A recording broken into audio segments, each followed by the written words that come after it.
যেই ব্যক্তি পরকালকে বিশ্বাস করে না তার মুখে দাড়ি টিকে না, তাহলে যেই ব্যক্তি বিশ্বাস করে যে পরকাল আমাকে উঠতে হবে, আপনার দাড়ি কিভাবে ঝরে যায় আপনি বলেন?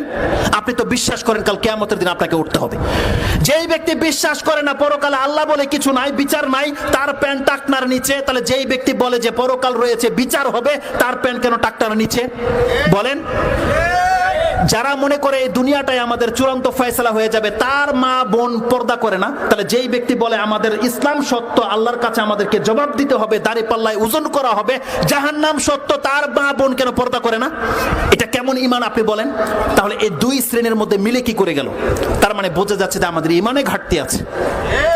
আমরা বুঝিনি যে পরকালের যে বিষয়টা এটা কত সেনসিটিভ, এখানে কেউ আমাদেরকে উদ্ধার করার মতো নাই। এই মেসেজটা আমাদের অন্তর নিতে পারেনি এখন পর্যন্ত। আপনি কি জানেন যে প্রত্যেকটা মানুষ মরে যাব, যে কোনো সময় মরে যাব জানেন? আর মরার পরেই কিন্তু আপনার পরকাল শুরু, এটা তো জানেন।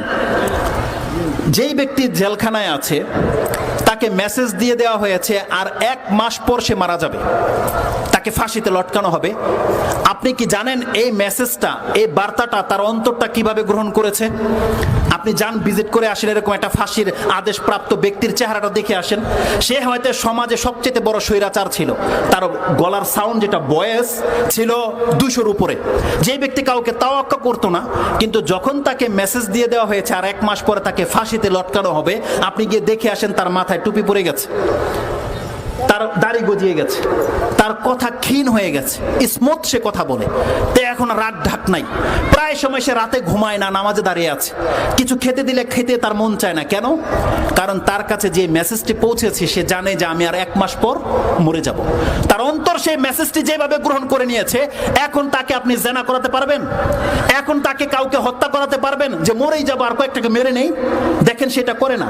তার সাথে কথা বলে দেখেন, এখন তার সাউন্ড বেরোয় না, এতটা নরম হয়ে গেছে, এতটা সচ্চরিত্র হয়ে গেছে তার। তাহলে এই ব্যক্তির হাতে এখনো সময় আছে কত? 1 মাস। আল্লাহ আপনাকে আমাকে বলেছে কুল্লু নাফসিন যায়কাতুল মউত, তোমাদের প্রত্যেকে যখন তখন মরতে পারো। কোন ব্যক্তিকে গ্যারান্টি দিতে পারবেন আপনার মৃত্যুটার একদিন বাকি আছে? তাহলে তার মৃত্যুটা যে কোনো সময় চেঞ্জও হয়ে যেতে পারে, সরকার মাফও করে দিতে পারে, 1 মাস পরে নাও হতে পারে, ঝড় তুফান শুরু হয়ে যেতে পারে, হইতে পারে না?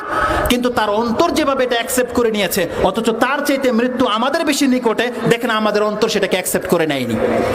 এই যে নাজিরানের মসজিদের মধ্যে সাজদা অবস্থায় এতগুলো মানুষ মুসলিমের প্রাণকে হরপ করা হয়েছিল, তারা কি সেখানে জেনে শুনে গিয়েছিল যে আজকে মরে যাবে?